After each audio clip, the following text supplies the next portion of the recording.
के लिए सबसे पहले जय हिंद। ठीक है, मैं आपके लिए काफ़ी खबरें इसमें लेकर आया हूँ आज एसएससी यूपी पुलिस एग्ज़ाम से संबंधित। किससे? यूपी पुलिस एग्ज़ाम से संबंधित। ठीक है, और एसएससी जीडी से संबंधित। और आपके योगी जी ने आर्टिकल 86 का प्रयोग करते हुए क्या कहा, आर्टिकल 86 का प्रयोग करते हुए क्या कहा, सब कुछ जानने वाले हैं, तो विस्तार से जानने वाले हैं। ठीक है, तो वीडियो को बिना स्किप किए पूरी जरूर देखिएगा। ठीक है, जिससे कि आपके लिए थोड़ी संतुष्टि मिले एसएससी जीडी के रिजल्ट को लेकर, यूपी पुलिस के एग्ज़ाम को लेकर, ये सब। ठीक है, और राष्ट्रपति जी ने क्या कहा, ठीक है, इन सभी के बारे में देखिए। इसके बारे में पढ़ते हैं। सिपाही भर्ती परीक्षा के लिए 37 केंद्रों का सत्यापन। ठीक है, अब जो 37 केंद्र थे, 37 परीक्षा केंद्र थे, उनका सत्यापन हो चुका है। ये वाला पॉइंट पढ़ते हैं। इस बार सिर्फ सरकारी कॉलेज में ही बनाए जाएंगे परीक्षा केंद्र। ठीक है, एएलयू में से भी कॉलेज के प्रिंसिपल का करा रहे सत्यापन, एएलयू। ठीक है, ये बात सही है। देखिए, अब पढ़ते हैं खबर के बारे में। क्या खबर है आगे? वरिष्ठ संवाददाता, यूपी पुलिस में सिपाही भर्ती परीक्षा निरस्त होने के बाद एक बार फिर से शासन ने परीक्षा कराने की तैयारी कर ली है। परीक्षा कराने की तैयारी शुरू कर दी है। इस बार परीक्षा केंद्र पर विशेष सतर्कता बरती जा रही है। सिर्फ सरकारी कॉलेज में ही परीक्षा कराने का प्रस्ताव है। अब जो परीक्षा होगी ना, वह सिर्फ सरकारी कॉलेज में ही होगी भैया। किसमें? सरकारी कॉलेज में ही होगी। किसमें? सरकारी कॉलेज में। सिर्फ और सिर्फ सरकारी कॉलेज में ही होगी परीक्षा। ठीक है, सरकारी कॉलेज में ही होगी परीक्षा। ठीक है, अंत कहीं नहीं होगी। अगले पॉइंट में क्या क्या रखा है? प्रयागराज समेत अन्य जिलों में कॉलेज चिन्हित करके उसका सत्यापन कराया जा रहा है। पुलिस के अलावा एएलयू से भी रिपोर्ट मांगी गई है। अभी तक प्रयागराज में 37 परीक्षा केंद्रों की क्लीन चिट मिली है। प्रयागराज से 37 जो परीक्षा केंद्र वो बनाए गए अब तक। और देखिए क्या है, परीक्षा की शुचिता भंग करने में कई बार प्रयागराज का नाम शामिल रहा है। परीक्षा की जो शुचिता है, ठीक है, उसमें प्रयागराज ने कई नाम भंग किया है। ठीक है, आरओ भर्ती परीक्षा का paper bishop Johnson girls inter college से लीक हुआ था। ये पेपर है bishop Johnson girls inter college हुआ था। इसके अलावा सिपाही भर्ती परीक्षा में पेपर लीक के आरोपी में मेजा का राजीव नारायण मिश्र का नाम सामने आया है। कॉलेज की सेटिंग सामने आने के बाद अब सरकार ने सख्ती शुरू कर दी है। प्रयागराज के पुलिस कमिश्नर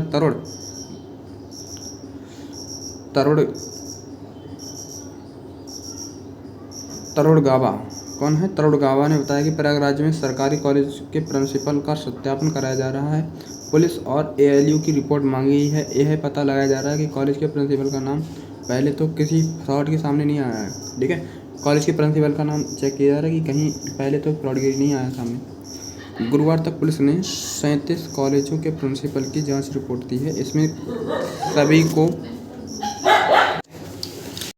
देखिए आगे क्या अपडेट है, इसमें सभी को पाक साफ बताया गया है। इसमें क्या है? सभी को पाक साफ बताया गया है। ठीक है, अन्य कॉलेजों के बारे में जानकारी की जा रही है कि गौरतलब है कि यूपी पुलिस में 60,000 पुलिस भर्ती परीक्षा के दौरान भी कई कॉलेजों के प्रबंधन पर सवाल उठने पर प्रयागराज के नोडल अफसर ने उन कॉलेजों को खिलाफ रिपोर्ट भेजकर परीक्षा केंद्र बनने से रोक दिया था। ठीक है, तो ये खबर थी, मतलब कि 37 केंद्र जो परीक्षा केंद्र जो हैं वह आपके सत्यापित हो चुके हैं। ठीक है, परीक्षा केंद्र जो हैं सत्यापित हो चुके हैं। ठीक है, तो आप निश्चिंत रहिए। ठीक है, अब धीरे धीरे पेपर होने की संभावनाएं अधिक जताई जा रही हैं। ठीक है, तो आप लगे रहिए तैयारी में भैया, नहीं तो क्या फ़ायदा ये रहे कि अब पहले पुलिस के पेपर होगा। ये मत सोचिए कि एक साथ परीक्षा हो सकती है। ये मत सोचिए कि अभी डेट घोषित करेंगे फिर उसके बाद परीक्षा कराएंगे, तब तक दूसरा एग्ज़ाम देख लेते हैं। तो इस पर भी थोड़ी नज़र गड़ाए रखिए। ठीक है, धीरे धीरे परीक्षा केंद्र हो रहे हैं, धीरे धीरे तैयार। अब धीरे धीरे आपकी डेट भी घोषित कर दी जाएगी। ठीक है, देखिए आगे क्या अपडेट है। देखिए, इतनी बातें थी आपके यूपी पुलिस एग्ज़ाम के बारे में। ठीक है, यूपी पुलिस एग्ज़ाम के बारे में तो आप तैयारी में लग जाइए। परीक्षा केंद्रों का चयन हो चुका है।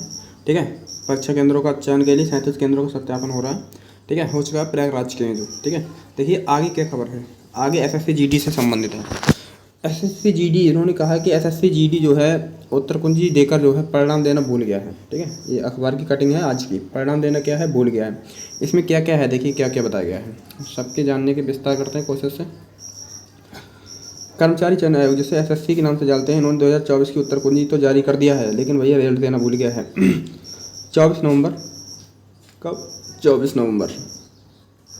24 नवंबर को आवेदन शुरू हुए थे, ठीक है। जिन्होंने पद कितने आए थे तो 26,146 पद कितने आए थे, 26,146 पद आए थे, ठीक है। कितने आए थे, 26,146 पद आए थे, ठीक है। और लगभग कितने अभ्यर्थियों ने फॉर्म फिल किया था, 47,45,504, कितने, देखिए लिख देते हैं एक बार, 47,45,501, इकाई, दहाई, सैकड़ा, हज़ार, 10,000, लाख, 10,00,000, 47,45,501 जो अभ्यर्थी, इतने लोगों ने फॉर्म फिल किया था। एसएससी की ओर से पिछले दिनों जारी संसद सूचना में पदों की संख्या बढ़ाकर कितनी कर दी गई थी, पता कितनी कर दी गई थी, यह कर दी गई थी आपकी, देखिए कितनी कर दी गई थी, यह कर दी गई थी आपकी 46,617, ठीक है। 46,617, कितनी, 46,617 कर दी गई थी, ठीक है। 46,617 कर दी गई थी, जो कि पहले कितनी थी, 26,146 थी, ठीक है।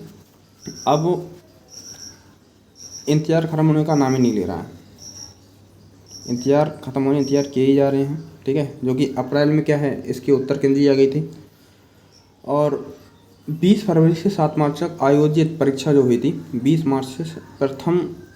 फरवरी से 7 मार्च तक जो परीक्षा चली थी, प्रथम चरण की परीक्षा की उत्तर कुंजी आयोग ने 3 अप्रैल को जारी की थी। अभ्यर्थी को कहना है कि आमतौर पर उत्तर कुंजी जारी होने के 40 से 50 दिन के अंतर्गत क्या आता है, 40 से 50 दिन के अंतर्गत क्या आता है, रिजल्ट आ जाता है।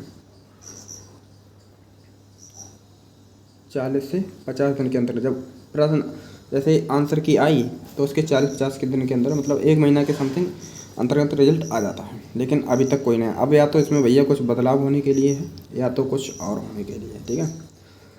अब ये मत समझ लीजिए कि भर्ती रद्द कर देंगे, भर्ती नहीं रद्द नहीं होगी, ठीक है। जब उन्होंने करा दिया है, ठीक है, तो आप निश्चिंत रहिए, ये पेपर जल्द ही आ जाएगा, ठीक है, 1-2 दिन में, ठीक है, 1-2 दिन में आपके लिए देखने को मिल जाएगा रिजल्ट, ठीक है।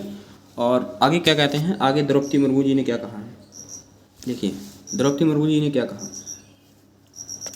द्रौपदी मुर्मू जी ने सबसे पहले राष्ट्रपति ने क्या किया, अभिभाषण दिया है। अभिभाषण क्या करते हैं, राष्ट्रपति जी ने आर्टिकल 86 का प्रयोग किया, मतलब कि आर्टिकल 86 का प्रयोग करते हुए अपना अभिभाषण दिया, ठीक है। जब नई लोकसभा की पहली बैठक होती है तब क्या है, राष्ट्रपति अपना अभिभाषण देते हैं। पेपर लीक के दोषी बख्शे नहीं जाएंगे, राष्ट्रपति मुर्मू ने ये कहा। लेकिन जो राष्ट्रपति मुर्मू जी का जो अभिभाषण लिखा हुआ है वह किसके द्वारा लिखा हुआ है, जिसकी भी सरकार अभी चल रही है उसके द्वारा लिखा हुआ है। राष्ट्रपति ने उन्होंने कुछ नहीं कहा, क्योंकि राष्ट्रपति तो क्या होता है, कार्यपालिका का औपचारिक होता है, लेकिन वास्तविक प्रधान कौन होता है, आपका प्रधानमंत्री होता है, ठीक है। उन्होंने कहा कि सम्मानदाता राष्ट्रपति द्रौपदी मुर्मू ने गुरुवार को कहा कि सरकार पेपर लीक की घटनाओं की जांच कराने और दोषियों को सजा दिलाने के लिए पूरी तरह प्रतिबद्ध है। राष्ट्रपति ने अभिभाषण में आपातकाल का जिक्र भी किया। उन्होंने कहा कि संविधान पर कई हमलों के बावजूद देश में असंवैधानिक ताकतों पर विजय पाई है, ठीक है, देश ने असंवैधानिक ताकतों पर विजय पाई है। 18वीं जो लोकसभा थी, ये कौन सी थी, 18वीं लोकसभा में पहली बार संसद के दोनों सदनों की संयुक्त बैठक को संबोधित करते हुए राष्ट्रपति ने अपने अभिभाषण में पेपर लीक का उल्लेख किया। उन्होंने कहा कि सरकार पेपर लीक घटनाओं को रोकने के लिए सख्त उपाय कर रही है। इस दौरान प्रधानमंत्री नरेंद्र मोदी सहित सत्तापक्ष के सदस्य लेकर मेज थपथपाते दिखे, ठीक है। और लगभग राष्ट्रपति ने कितनी देर तक का अभिभाषण दिया, 55 मिनट तक। कितनी देर तक दिया, 55 मिनट तक अभिभाषण दिया। और 180 बार, कितनी बार,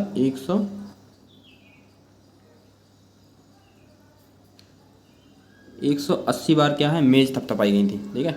180 बार क्या है, मेज थपथपाई गई थी, ठीक है। 180 बार मेज थपथपाई गई थी। इसी पर क्या है, नरेंद्र मोदी जी ने क्या कहा, देखिए